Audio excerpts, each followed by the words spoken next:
Student ভিসায় যেতে হলে তারপরে যে কোর্সটা লাগবে সেটা হচ্ছে আপনার ব্যাংক স্টেটমেন্ট। ব্যাংক স্টেটমেন্টের বিষয়টা আসলে সবাই এভাবে বলবে না, কারণটা হচ্ছে ব্যাংক স্টেটমেন্ট সেটা কোনো অফিসিয়াল কোনো কস্টিং না। তারপরে আমি যদি বলি, কারণ আমার বাস্তব অভিজ্ঞতা থেকে বলতেছি, সেটা হচ্ছে যে বাংলাদেশের বেশিরভাগ মানুষ যারা যাচ্ছেন বা স্টুডেন্টরা যারা যাচ্ছেন তাদের কিন্তু ব্যাংকে আপনার 40 থেকে 50 লক্ষ টাকা একই সাথে কিন্তু নাই।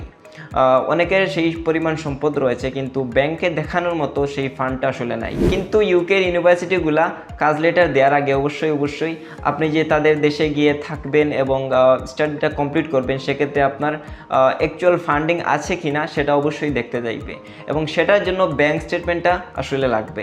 সো এর জন্য ব্যাংক স্টেটমেন্টের কথা বলতেছি। সো আপনাদের যদি কারো থাকে তাহলে দ্যাটস গুড, কোনো সমস্যা নাই। কিন্তু আপনার ব্যাংক স্টেটমেন্টের ক্ষেত্রে যদি কারো না থাকে তাহলে কিন্তু ব্যাংকের সহায়তা নিতে হবে ব্যাংক স্টেটমেন্ট দেখানোর জন্য। ওরা কিছু একটা চার্জ রেখে আপনার ব্যাংক স্টেটমেন্টের একটা ব্যবস্থা করে দিবে আর কি। সো সেক্ষেত্রে ব্যাংকের ক্ষেত্রে আমি যদি একটা অ্যাভারেজ বলি, অলমোস্ট 25 থেকে 40,000 টাকার মতো একটা অ্যামাউন্ট লাগবে ব্যাংক স্টেটমেন্টের জন্য।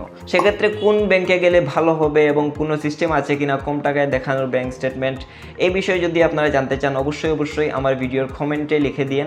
আমি ট্রাই করব নতুন আরেকটা ভিডিও নিয়ে আসার জন্য।